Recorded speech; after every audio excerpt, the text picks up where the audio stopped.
Welcome to Bloody Mary,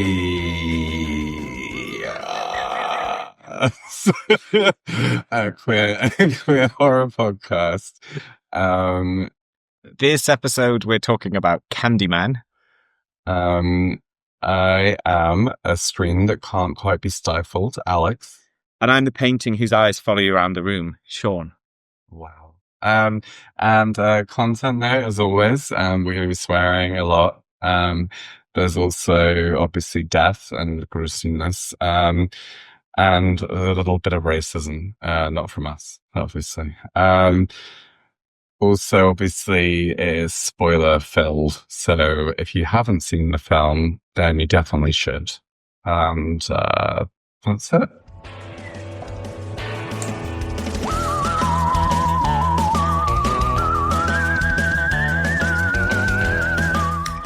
So Candyman came out in 1992, and it was described as a slasher, although I'm not sure that's enough. But it was based on a short story from 1985 called The Forbidden, which was written by queer legend Clive Barker, who also wrote the source material for Hellraiser. There were two sequels from the film in 1995 and 1999, which was subtitled Farewell to the Flesh and Day of the Dead, respectively.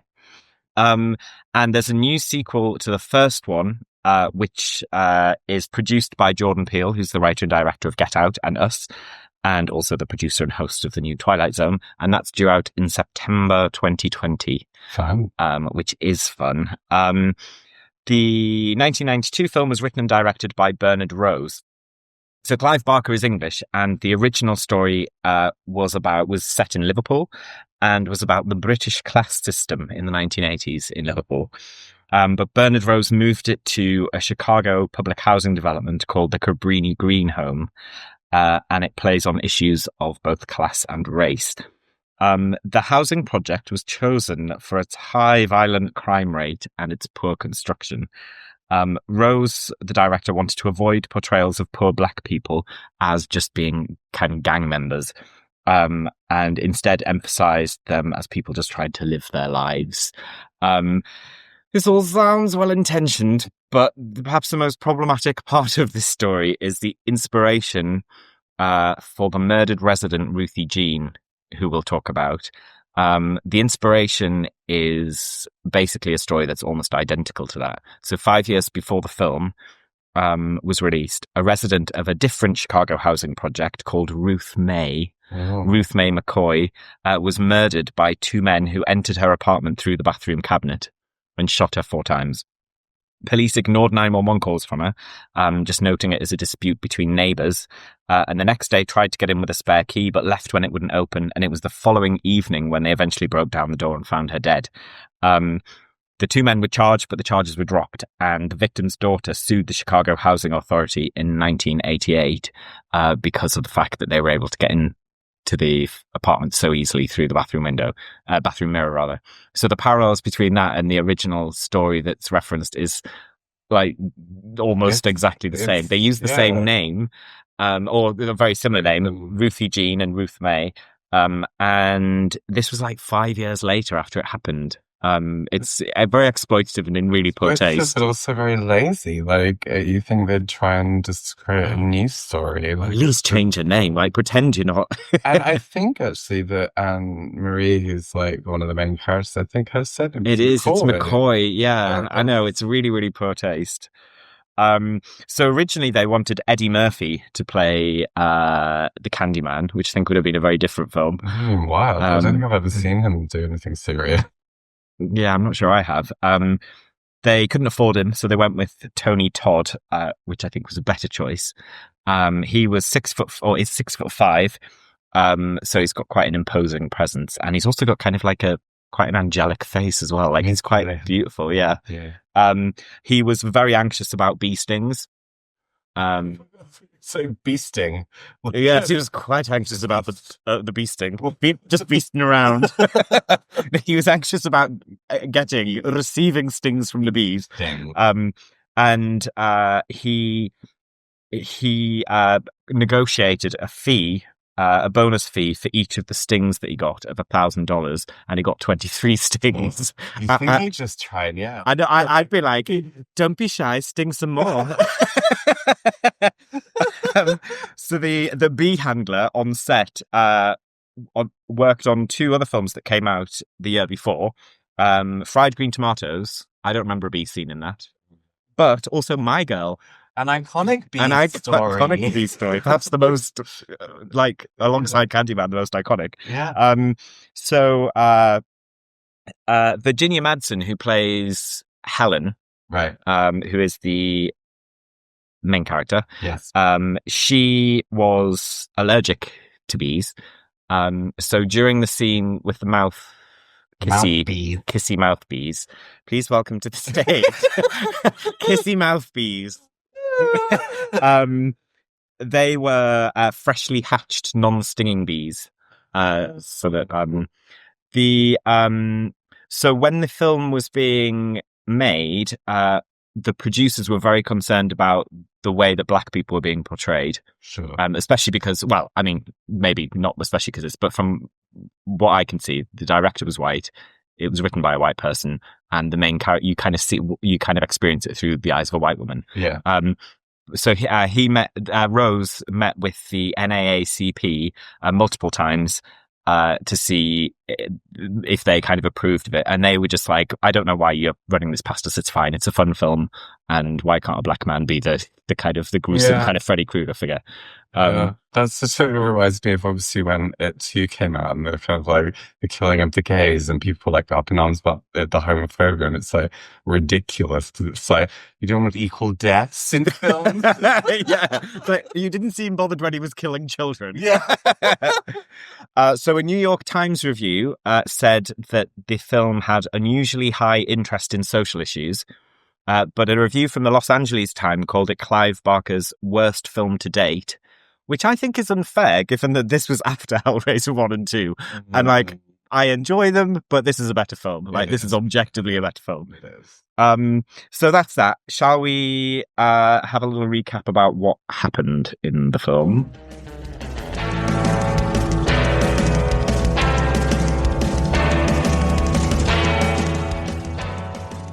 So the film begins with 2 characters who only appear in the first film. First scene, that's easy for me to say. They also only appear in the first film. But they mainly appear in the first scene. And they're having a little bit of sexy foreplay in front of the mirror. Yes, the woman's in a little bra and the man's in like a leather jacket. Yeah. And he's doing all touchy boobies. And she's like, have you ever heard of the legend of Candyman? And then she says that you have to say it 5 times in a mirror, and he appears with a hook in his hand and kills you. Yeah. So they decide to play. Well, yeah, it's weird. She seems like she's being turned on by the like Candyman foreplay. It's just like, say it, and also wiggle my boobs. So they say it 4 times, then he stops. And he leaves, and she's like, nobody ever gets to the 5th one, or something like that. And then she says it one last time in the mirror while he's sat down watching TV or something, and then switches the light off. You see a quick flash of Candyman behind. Then it shows you the partner's reaction downstairs. He hears the scream, and then like blood dribbles through the roof. Yeah. So it's you don't see the death, but it's more than implied. So then that kind of just establishes who Candyman is. And then we meet Helen Lyle. Yeah, so she's interviewing someone who's telling this story who says it happens to someone that she knew, or like a cousin or something. And it's establishing the kind of like the fact that she's researching this Candyman sort of story. And also the kind of the nature of like the way that these kind of folklores pass from person to person. You tend to only ever hear it like, oh, a friend of a friend of someone told me this. So Helen Lyle and her friend Bernadette Walsh are both graduate students, and they're both interested in urban legends, and specifically in the way that they kind of they take on a role in a community to kind of explain or kind of make sense of trauma in some way. And her husband, Trevor, is is it Trevor? It is true. Is a professor at the university, also looking at. He teaches the course or something. Yeah, he teaches like to do with like kind of urban folklore sort of stuff. He talks about the allegations in the sewers as a thing. Yeah. It kind of reminds me of the scene, or maybe I've invented this actually. You know the film Urban Legend? Oh, yeah. There's a scene where they're in a lecture theatre and they talk about urban legends, and one of them is talking about the dropping a Mento in a Coke. Right. And how if you drink it, you'll explode. Yeah. And one of them tries it and then like pretends to I don't know if that is from that film, but I'm pretty sure it is. It's about. Anyway, that's not in Candyman. We can confirm that. So they're really interested in this story, and this story is like especially like localized as well around this housing project in Chicago, which is called the Cabrini Green Housing Project. But I think they only find that out from the cleaner, because she's talking about Candyman. Like, I think maybe she's transcribing the tape. And the cleaner is in the room and overhears, and it's just like, oh, are you talking about Candyman? Like, and she's a black cleaner, and then she calls for her friend down the corridor, who's also black. So we should say actually that Helen Lyle is a white woman. Yes. Her friend Bernadette is mixed race or black. Yeah. And then the two cleaning ladies are black women, both, or one of them lives in the Green Project. Yeah, I think so. And so she finds out then about the story. About Ruthie Jean. Yes. So once she's heard of this story, she also finds out about 25 other people who were murdered in similar circumstances, kind of in that local area. Yeah. And that is when she comes up with a hypothesis that it's about these people who live in like kind of it's like a notoriously grim housing estate. Yeah. Where, and their way of dealing with the kind of hardships of their life is to kind of put it on this kind of mythic folkloric figure. Yeah. Correct. Yeah. So Helen and Bernadette are at Helen's house in her apartment. Right. And they decide to do, I was going to say Bloody Mary, Candyman in the mirror 5 times. Oh, yeah, they do. And they do it, but nothing happens.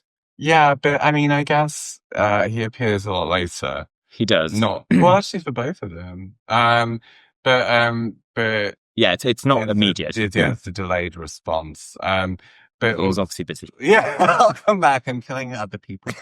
But also you see her like apartment, which is like stunning, and it's like got views across like the whole of the city, and she can see the Cabrini Green housing block. Yes, and it used to be a housing project as well, but it's she realizes that they base the same sort of design, and so that's when she discovers that you can go through the bathroom mirror into the other property.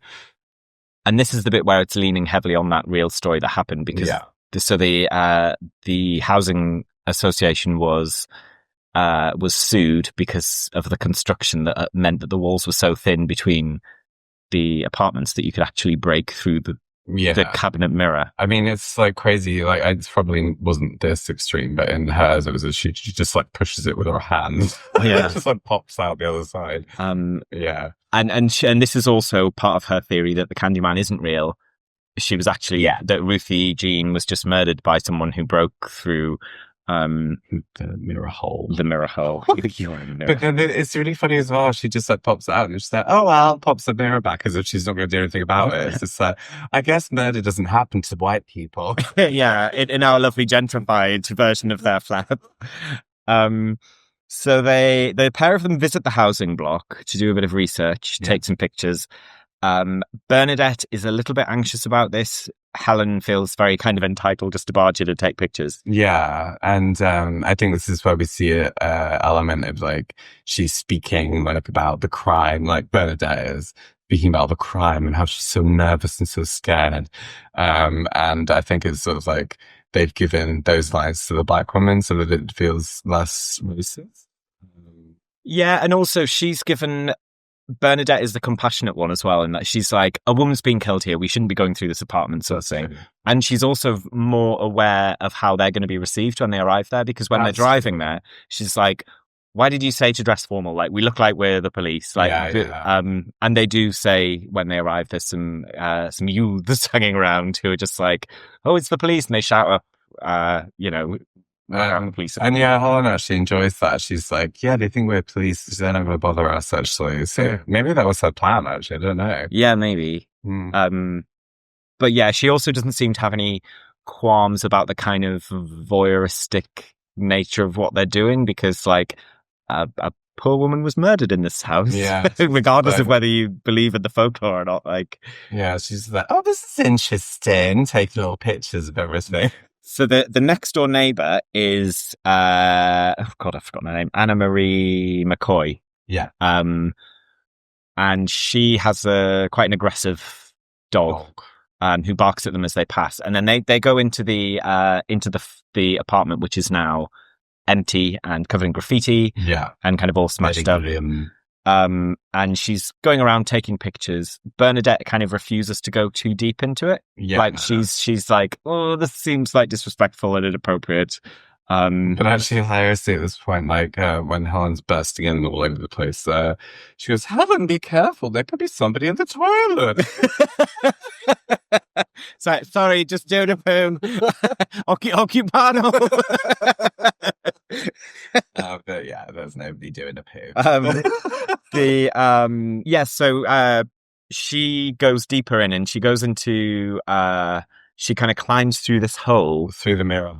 Yeah, which has got, on the reverse of it, it's got like a big mural painted on the wall that's like the Candyman's kind of wide open mouth. Yeah, it's quite. And the hole is the mouth. It's kind of iconic seeing her. She's seeing her clambering out through his mouth, essentially. It was really cool. But by the time she's got in here, her camera's run out of film. Yeah, because she's like snapping 500 pictures on a film camera, and then she's like surprised when it runs out. It's like, oh, oops. Yeah, so she basically misses the photographic opportunity for most worthwhile bit of being photographed. I think this is obviously like just a sort of lazy sort of like tool to get her a reason to go back, essentially. Yes. Oh, for sure. Yeah.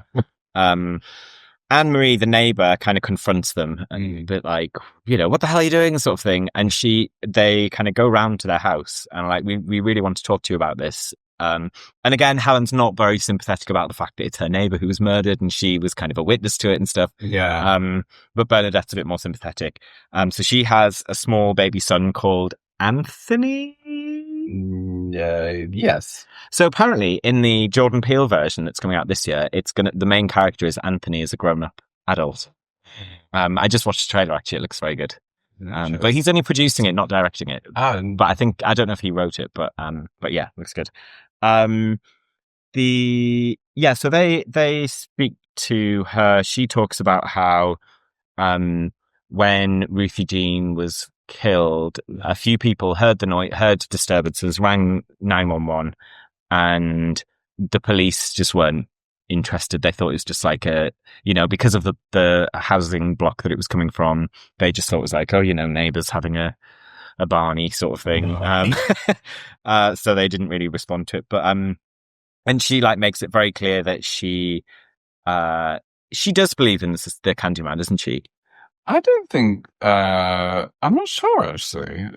I think she does, but she also kind of stresses. She's just like, I'm just a working mum trying to make the best for my child. But I think everyone believes in the Candyman in that housing association. Yeah, but it's unclear whether they think of him as a real person, as we find out a bit later on, or whether it's like the folklore of him.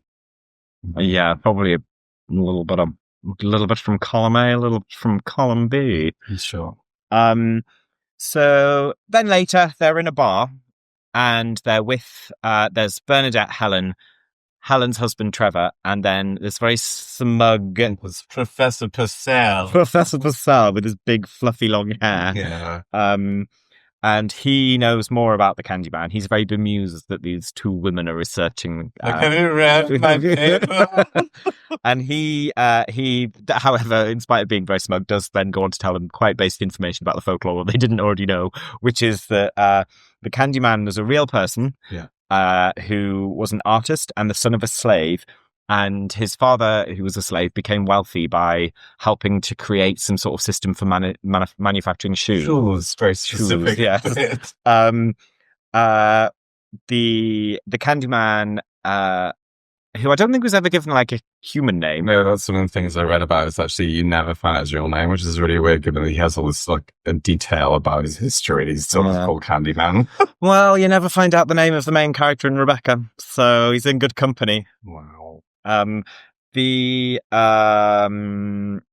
So he was a very talented artist, and he was sought after by rich white people who wanted him to paint their portraits. Yes. He's commissioned by a man to paint his daughter. Virginal daughter. Him and the daughter fall in love, and they have a child. The father, who is outraged that his virginal daughter, no longer virginal daughter, is bearing a child from a black man, orders a lynch mob to lynch him, cut off his hand, mother him with honey, in an apiary, so that he's stung to death, and then his body is burned, and his ashes were scattered on the site where the housing project was later built. Yeah. So that's the origin story of the Candyman. Very elaborate death. Yeah. I'll chop off one hand. I'll put some on. Then the bees. So Helen revisits the Cabrini Greenie to take more pictures of the things that she was unable to, specifically the mural. And she meets a little cutie called Jake, who is a kid from the block. And he is like 8 or something. 6, tiny 8. baby. Yeah, he's a tiny boy. And he's super cute, and they hang out. Yeah. They become fronds. Fast fronds. And they go outside, and there's like a public toilet block, and Jake tells her that a child was castrated in that public toilet. Yeah. And she says, "You wait here for me. I'm going to go in and take a look." Yeah, I don't know what she's expecting him to do exactly. It's not very clear. It's just like, just wait here for some reason. Yeah, to watch my back, little baby. And she goes in and checks that nobody's in there doing weasel poos.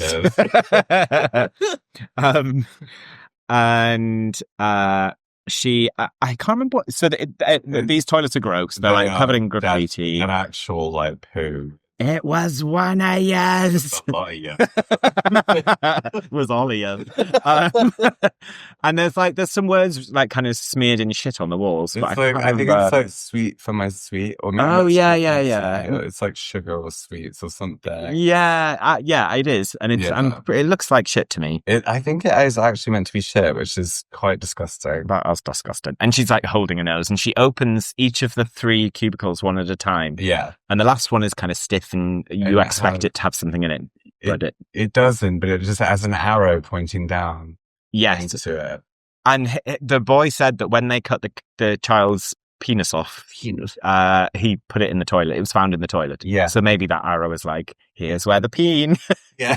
Get some D. So at this point, some stinky D. Toilet D.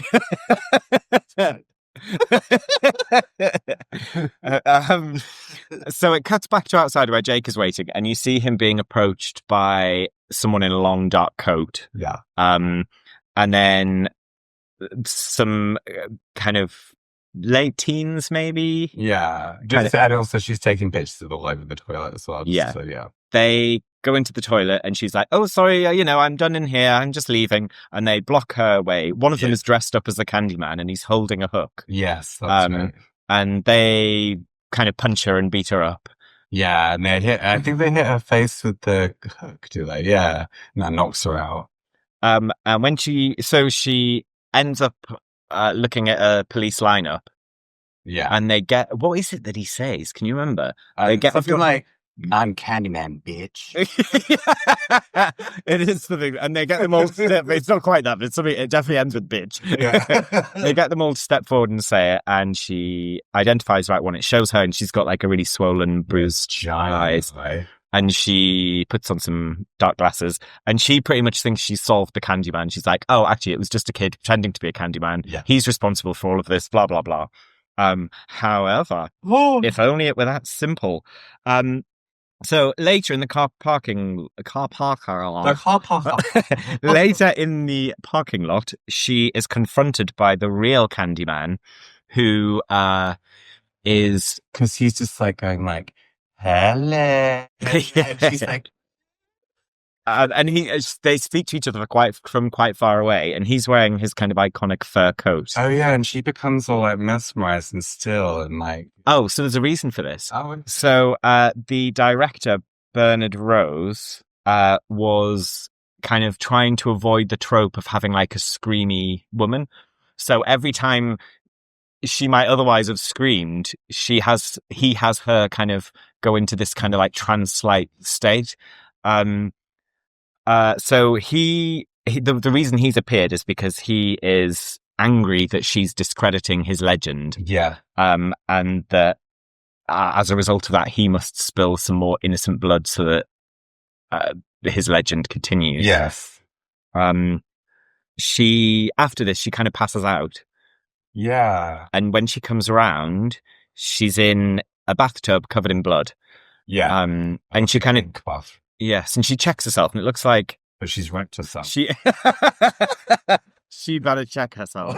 I mean, she does really at many points, but she doesn't appear to actually be wounded. She's just got blood on her. Yeah. Like, And she looks across and she sees that there's the head of the dog. yeah. So she's in Anne-Marie's She suddenly realized apartment. Yes, yeah. And the dog's been decapitated and the baby's been stolen. And she stupidly grabs the knife that she finds. Oh, I fucking hate it so much. She like sees the knife next to the dog head and picks it up and then walks around with it. So why? Yeah, and Anne-Marie is still in the apartment in the other room, and she's like hysterical as you would be. She's like screaming and the cot is like full of blood, basically. Oh, yeah. There's blood all over the walls. It's like literally so a blood palooza. Quite. And then she obviously seeing Helen covered in blood holding the Holding knife. a knife. Obviously jumps to the very natural conclusion that it was her. Yeah. So she tries to kind of fight her back, and then the police come in, and at that point Helen is on top of Anne-Marie with the knife. Oh, and she cut her arm as well. Yeah. Oh, yeah. Yeah. So obviously this has been engineered by the Candyman to frame her for it. Naughty Oh, what does he like? Candyman. So she is bailed out of the prison by her husband, Trevor, Yes. who already seems a little bit pissed off with the whole situation. Yeah, and this is the time. Yeah, this is the time when she calls home on the answer machine and is like trying to get in touch with him and he doesn't pick up. Oh, yeah. And I think this is alluding to his affair. Foreshadowing, you might say. No, I'm never saying that word again.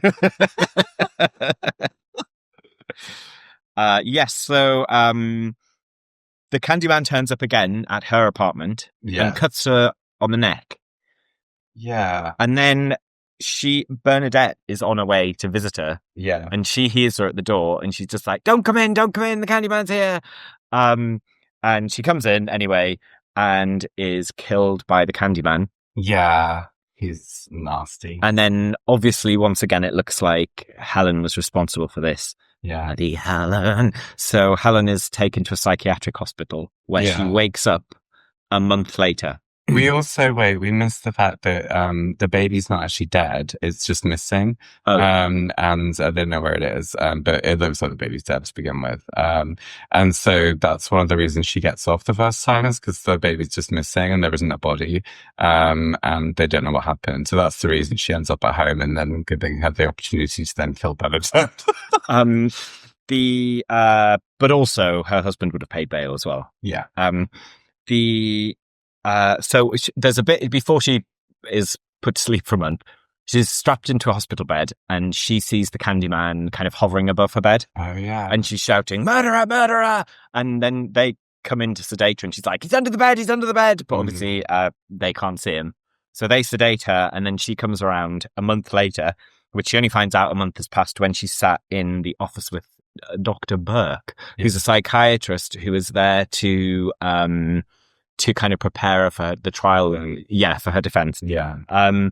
And she's just like, he shows her a video of when she was restrained on the bed and seeing him floating above her. And in the video, you can't see anyone. Yeah, she's like, it's impossible. Yeah, so she says, I can prove it to you. She's still restrained at this point in the office. So that I can prove this to you. She turns and faces a mirror that is handily to her side and says, Candyman 5 times. And then it looks for a moment like nothing's going to happen. Gonna get happened. Better get happened. Nothing gets happened. But then something does happen. Oh, it gets happened, all right. So he done gone get garroted.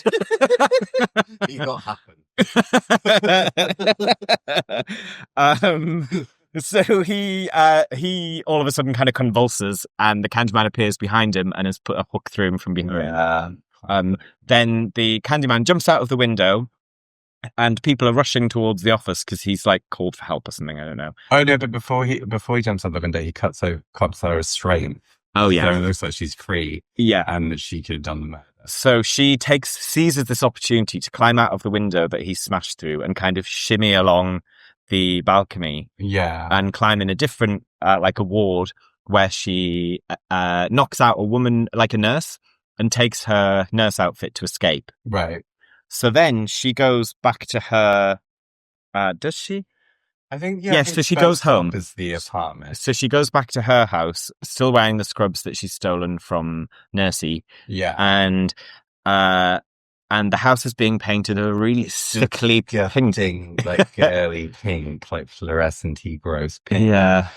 And this is where she bumps into lover Stacey, who is one of Trevor's students. Yeah, and I think that there was she kind of references Stacey a little bit earlier in the film. So I see that girl looking at you, and I didn't be too bad. They all love me. Everyone fancies me. I'm so sexy. He's really not. And anyway, so she's like, "Oh my God, Trevor!" And he comes, but he says something really gross, like, "Hey, honey, boo boo cakes," or something like really sickening. And then he spots Helen. Yeah. And then oh no, honey, boo boo cakes is honey, oh no, cake. And he's just like, I think we need to call the hospital. We need to get you back to the hospital. And she confronts him about it. And then... Yeah, she says, like, what's the matter, Trevor? Scared of something? Which comes up later in the film. And then she leaves. Yeah. And she goes back to Cabrini Green. Yeah. To try and rescue Anthony and to confront the Candyman. Yeah. She wants to give him a piece of her mind. So she goes back into, I'm going to give you one more. And then nothing gone happening.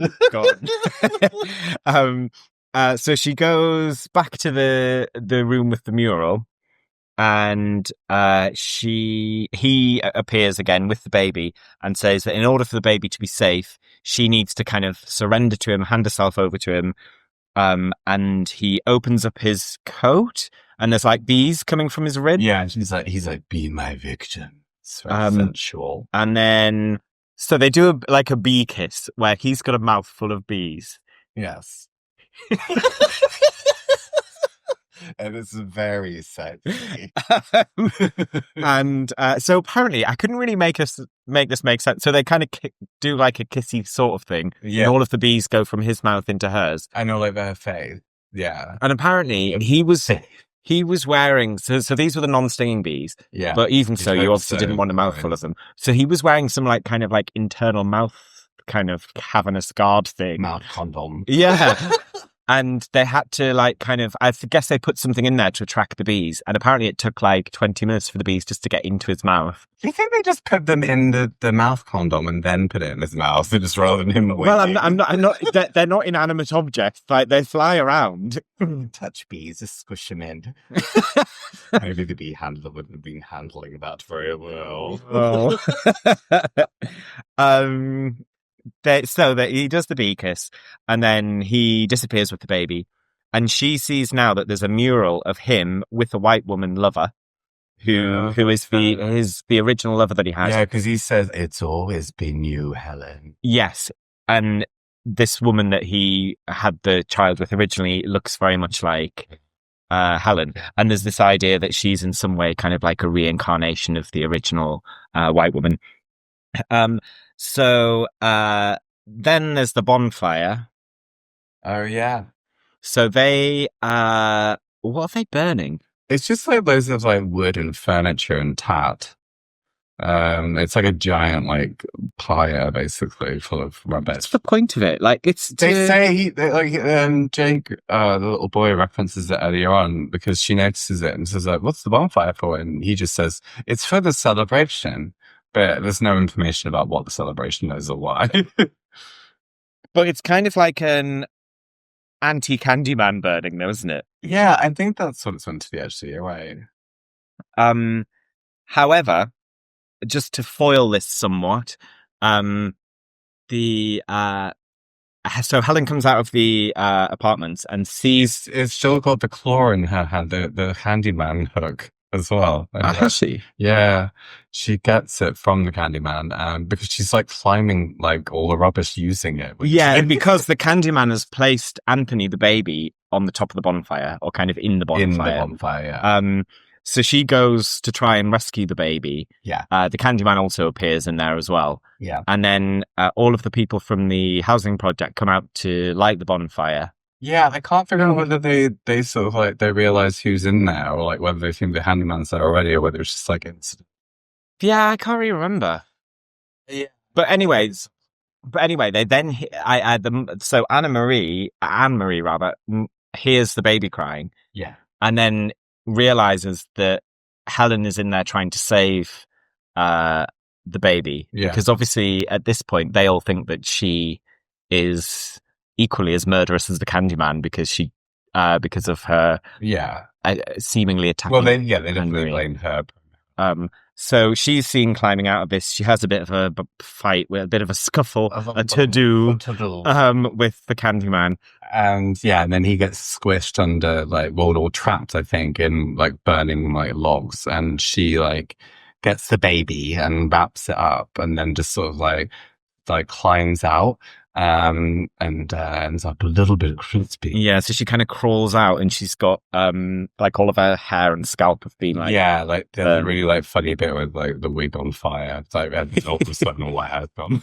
Yeah, and she's got like a big red raw scalp. Yeah. And kind of in her dying moment, she's kind of her arms are outstretched, and Anne Marie takes the babby. And then cut ahead to her funeral. So she's died from her injuries in the fire. And at first, there are only like 3 or 4 people at the funeral. Professor Purcell. Yeah, with his horrible hair. Yeah, joking he'd be like throwing his thesis in out of her coffin. I bet you wish you'd read that.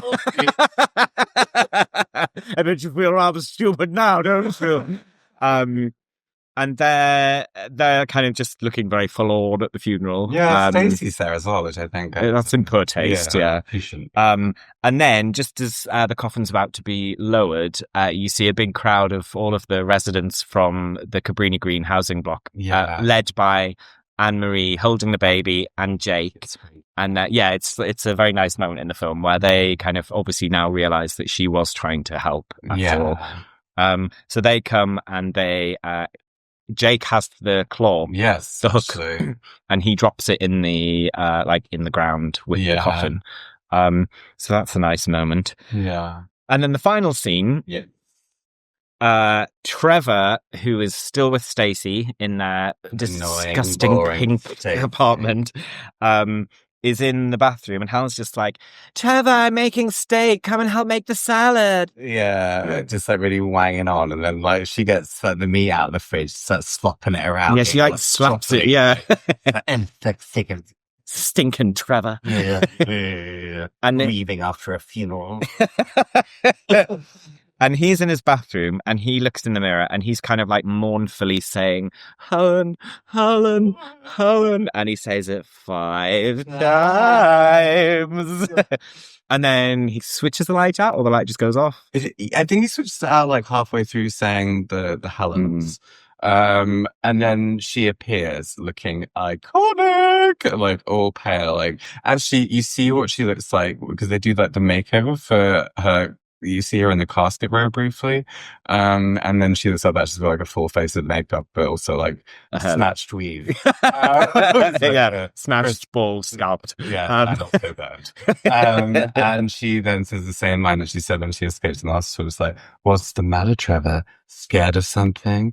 And yeah, then garrots him. Yeah. And then Stacey discovers him kind of lying in the bath, all covered in blood and guts everywhere. Yeah, well, does anything... She's got like the knife in her hand, and I wondered whether that was gonna... It was kind of like a cycle where now she's going to look like she's done this. Yeah. You also notice that the apartment is finished, and it's all that disgusting pink, and like, Stacey's put a giant paperclip on the wall. Oh, yeah, that's the worst. That's disgusting. And then roll credits. Yeah, and that's the movie, really. That is the movie.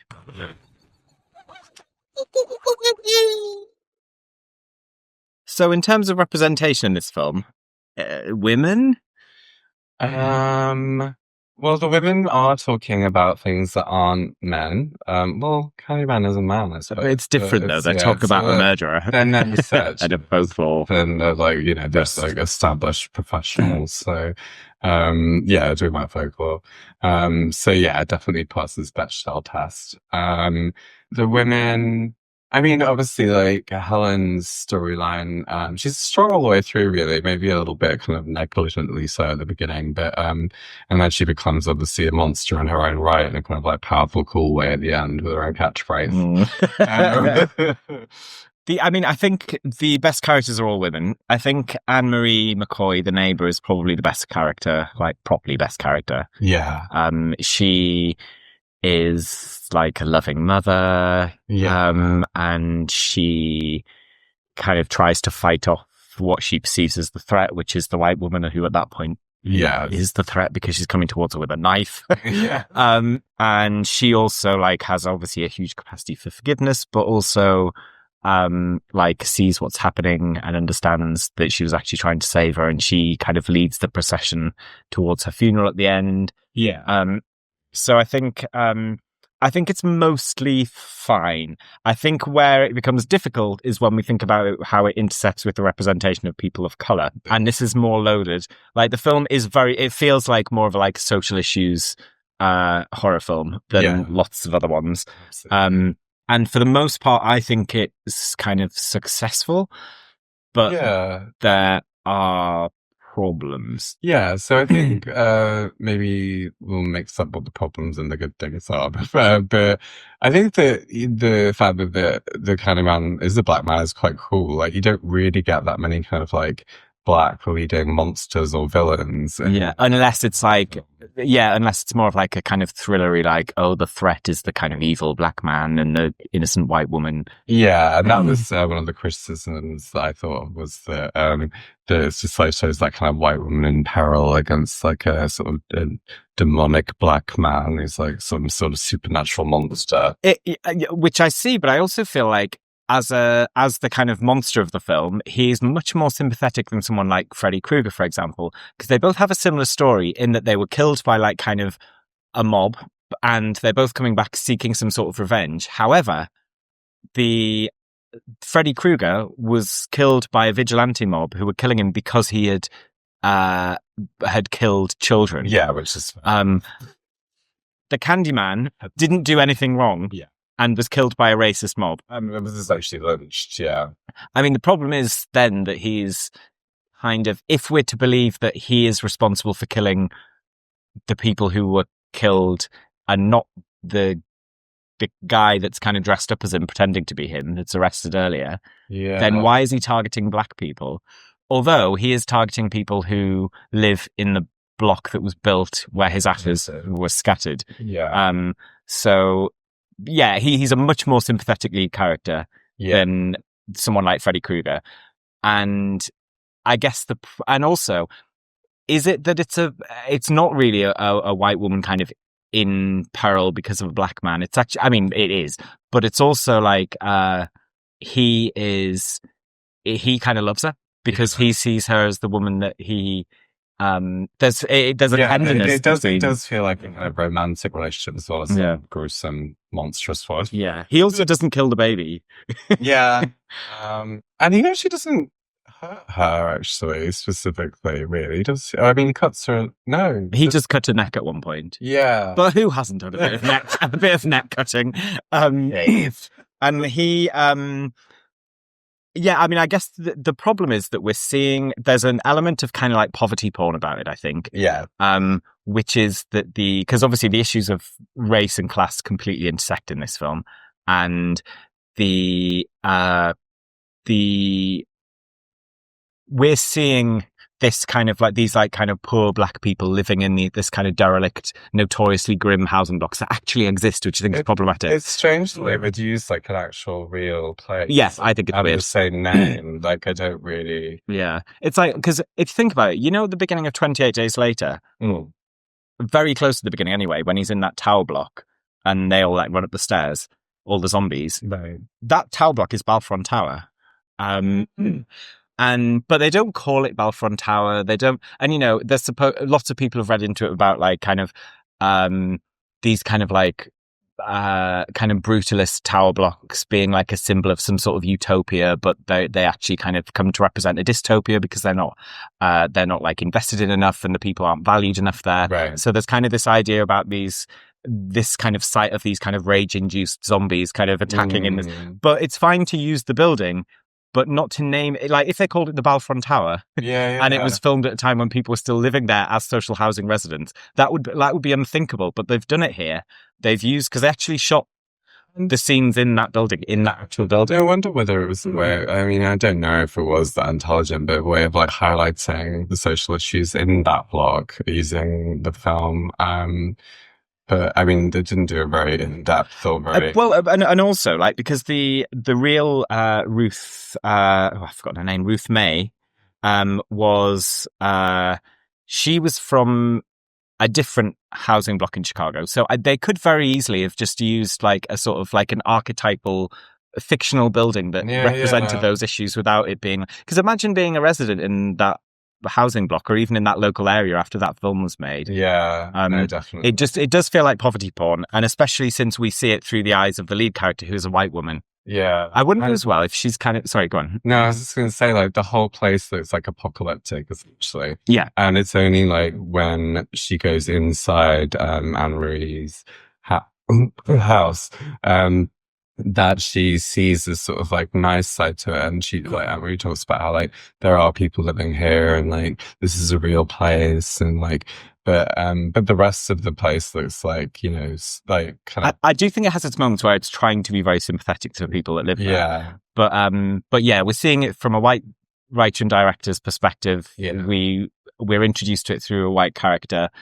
But maybe it's also a bit self-aware because of the inclusion of Bernadette, the friend, who's very like, this is a bit dodgy. Someone was murdered here. People live here. We shouldn't be, you know, rifling around. She's kind of reminding us that it's, I don't know. Again, maybe it's not that clever. Yeah. And actually speaking of Bernadette, I struggle with knowing whether she passes the divinity test. Well, I mean, you have one character that definitely does, who's Anne-Marie, but and also whether she sort of falls into the black best friend trope. She seems kind of like, you can't tell whether the project is going to be both of theirs or whether she's just like the help. Yeah, I got the impression that they were co-writing it. Yeah, but I felt like she was in a more like subservient kind of role. And also didn't really have much say in the methods that they were using to research because she didn't want to go and look around the building. It just seems and you know, it's sort of a bit it just seems like there's some sort of like problematic elements with the fact that obviously there's the black cleaners in the school who are just like in the background being helpers, and then like I don't know, and also the way she kind of is quite dismissive of like, oh, these women who believe in this ridiculous folklore. Yeah, and also like you never hear anything about Bernadette's life or anything outside of it. Like you just see her appearing, and so like you don't know whether it just seems like she's someone who's driving the white woman's plot. Yeah, I mean, I do think whether or not she is, I mean, I think she probably does fall into the kind of black best friend role, but even aside from that, she's definitely just a device, and I think it's to make us feel less guilty about just the white woman going and doing all this because she's got a sidekick. Yeah. Yeah. So yeah, it's at the time it was made, the NAACP had no problems with it. Jordan Peele, it was like a huge influence on him because it was a film that was both about kind of racism and social issues. It referenced slavery, and it's kind of like a schlocky horror film at the same time. Yeah. So I don't think it's like a complete miss, but I think it would be made differently now. Absolutely. And it will be, because it's got a predominantly black cast, which, I mean, it does anyway, but it's not necessarily the leads. And it's, it's produced by a black man. I'm not sure what the rest of the team look like, but... Yeah, but you'd hope with Jordan Peele involved that it would just be a lot more kind of like, on the right side of things. Oh, yeah. I think it's going to be great. I'm really excited for it. Yeah. In terms of queer representation, 0. And also, there doesn't have to be. Like, not every film needs to have queer representation. I mean, I did. It's funny because I don't know whether I'm just like being overly ridiculous, but the bit where you find out that the little boy was had his penis chopped off.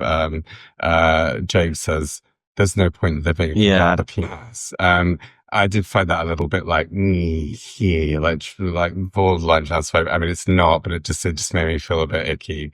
Well, yeah, yes, but also like you can see that like a boy that was perhaps being raised in quite a macho environment would definitely think that is like, sure. But it made me feel a bit uncomfortable, like cringy, but yeah, that's just like on me, maybe.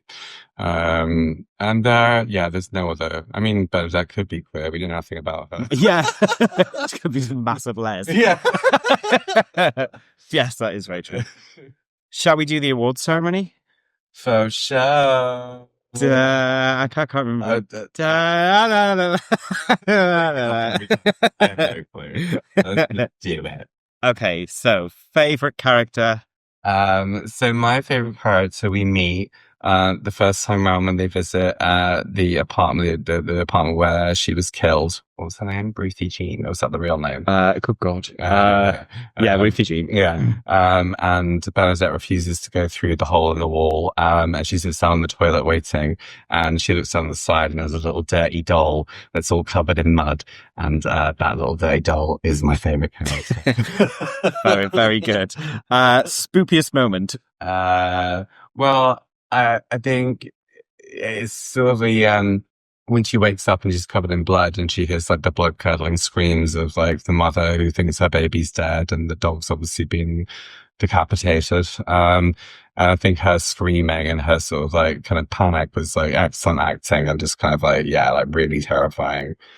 I feel like maybe, and it's just, I mean, it's not necessarily like kind of spooky, but it's a kind of trope in horror films that I think works very well, but I think it's one of the things that makes me most anxious as a viewer, and it's where someone is being framed for something and nobody believes them. Yeah. It really. Have you seen The Hitcher? No. So it's about a hitchhiker and he's like killing people, but like the main character is always on the scene when the murder happens and nobody believes that it's not him doing it and stuff. I feel like it really makes me anxious. This is a very classic example of that. What do you think is the lols bit? It's the funniest bit. For some reason, this movie lols just like when you see the little baby, what's his name, Anthony, in Candyman's lair, and Candyman's like looking over him and then just starts fingering the baby's mouth.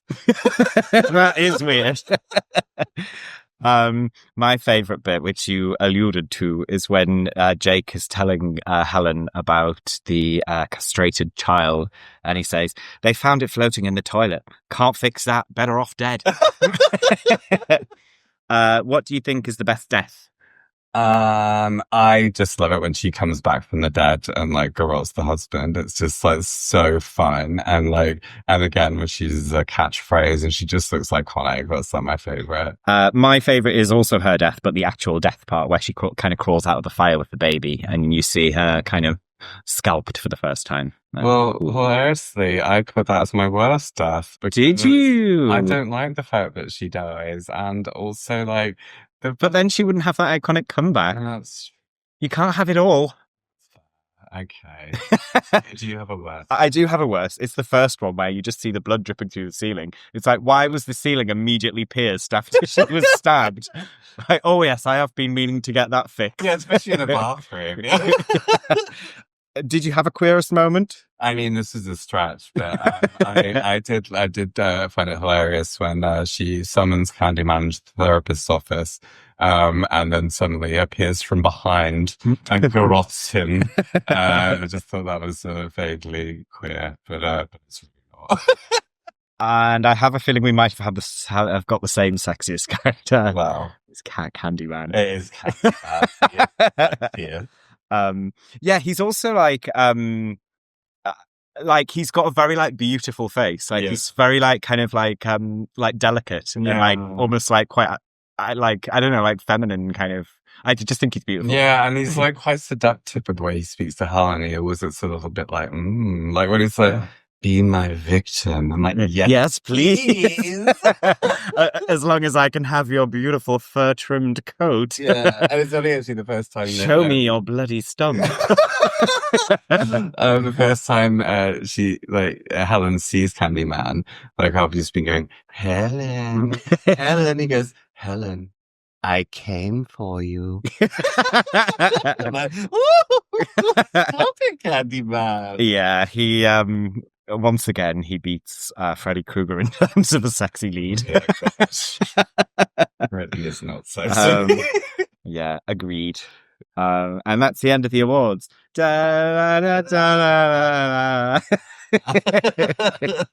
So this one, in terms of pumpkins, what are we thinking? I would give Candyman 4 out of 5 pumpkins. Good. I think it's just a brilliant standalone film anyway. Yeah. And like it's kind of like I think if you're into true crime and you're into slashers and you're into kind of spooky bits and you're into the kind of campery of Clive Barker aesthetic-y sort of things, then I think this does all of that. Ticks all of Sean. It ticks all of my pumpkins. Well, it ticks 4 out of 5 pumpkins. Tickles my pumpkin. 4 out of 5 pumpkins can agree this is a great film. What would you give it? Yeah, I think 4 as well, actually. It is really strong. I think it really is going to be really exciting that they have the reboot, actually. Oh, yeah, I can't wait. Because I think that it works. It still works currently. I mean, obviously, it's a little... I don't think that they would do the same thing with Cabrini Green and all of the selling it on real people and real places. Well, but they will be doing I think it will still be related to Cabrini Green, though. That's interesting. Because the baby from Anthony is going to be the lead. I think it follows his story as Yeah, so that is interesting, actually, because they can't get away from that, really. Unless they just don't. I mean, I guess he could be living somewhere else, yeah. Yeah, yeah, and I guess if I was being harsh, I'd knock a pumpkin off for the kind of laziness and the kind of the cruelty of using real life stories to... Yeah. But yeah, if I wasn't doing that, I was just going on the rompery. Yeah. Then yeah, it would just be the 4 pumpkins, because it's a very enjoyable film, and you wouldn't know necessarily about that backstory. Yeah, and also I think it hasn't dated badly. I think it stands the test of time as well. Yeah, absolutely.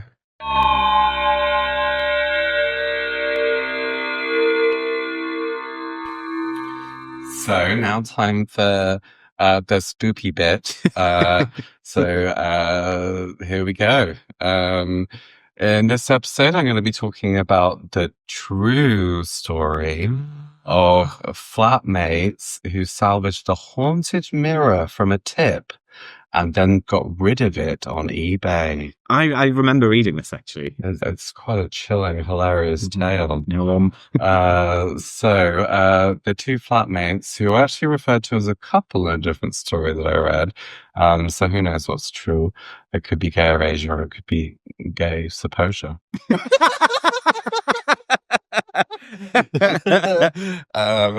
the name of the 2 is Satyrus Charalambus, who was a painter, and Joseph Birch, the student.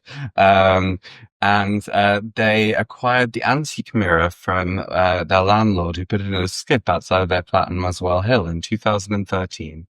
As soon as they brought it into the flat, they started experiencing bad luck, misery, financial problems, and illness. Sounds like a sort of symptoms list. Sounds like maybe they were just unwell. Yeah. Probably carbon monoxide, wasn't it? Specifically, they had things like leg cramps, things going missing, a sense of impending doom. Same. I mean, they said that maybe we've got a maybe in which is the haunted Zap one, smash it. So apparently things actually got worse after the worse even than an aching leg. I know. Can you even? So after they painted the walnut mirror with a metallic silver paint, and they started suffering intense nightmares, and also, like I said, their problems escalated. So, and also, like, it's weird. It's like a beautiful antique, like, mirror, and there's a tacky silver. I'd be annoyed if that was a haunted mirror. Yeah, same. Like, not everything needs to be upcycled, you fucking hipsters. Like, metallic silver paint does sound, well, it could be bachelor pad, but it also sounds a bit gay. So there's a thin line. Yeah, who knows? So Joseph went on to say, since the mirror was put up, everything has gone wrong. A few days after the mirror was up, me and my flatmate were woken early morning with screaming in pain. And that pain was described as intense, sharp, stabbing pains. Wait, they were woken by screaming, or their own screaming? They woke screaming. Yeah. Okay. And I was woken by intense screaming, and it was me. And also me. But also sharp stabbing pains, which if they are a couple. Yes. And it says something, he says they would strike us both at the same time and then disappear as fast as they came. Were they sharing a bed? Well, it doesn't say, but yeah. Yeah, they said originally we thought someone was performing some kind of voodoo or black magic on us. Oh, that seems like the logical. But the mirror gives us the creeps, and we started seeing strange shadows in it. Scary. Joseph says that the shadows included flickering shadows, that flavor of shadow, glimpses of black darkness. Not black darkness. I know, the worst. Sounds bad. And orbs of light in the room through the mirror. Sitaris then pipes up, and he says, I think someone could have been murdered in front of this mirror, and that's why it's been haunting our house. Did they ask the landlord? Well, apparently they tried to return the landlord, and he said he didn't want anything to do with that. Well, you wouldn't if you just already thrown it in the bin. Just like, okay, now that you've ruined this mirror with metallic silver paint, now I'll have it back. Hi, we saw this in the bin that you put there and thought of you. Well, surprise. That's disgusting painted mirror. So then they were like, oh, we need to get rid of it. Let's put it on eBay, babes.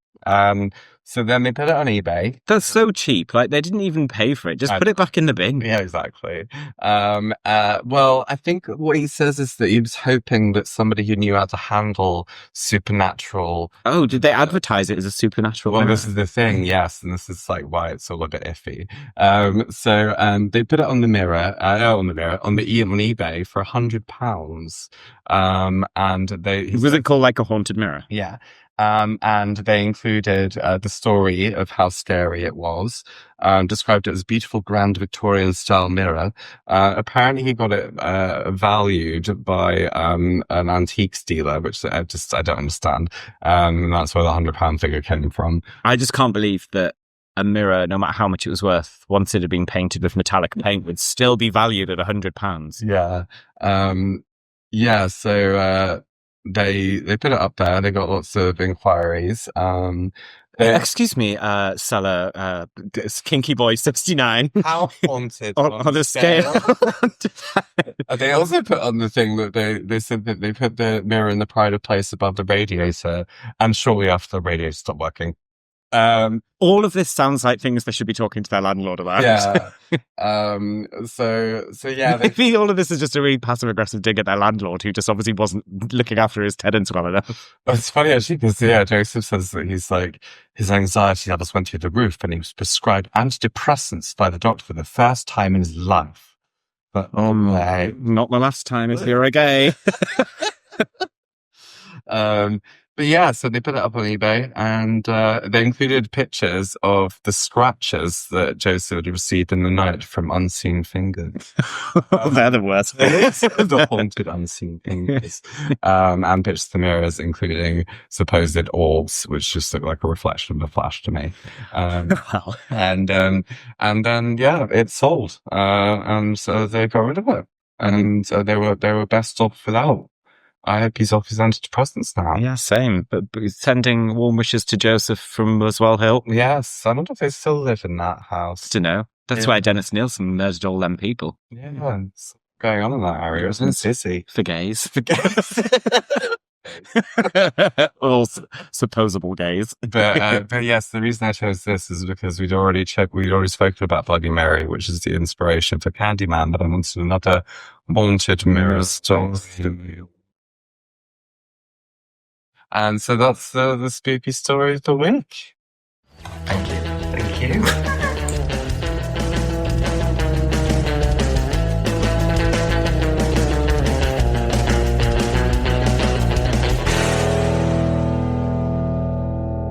If you're enjoying Bloody Marys, please subscribe, leave a review, and share with your friends.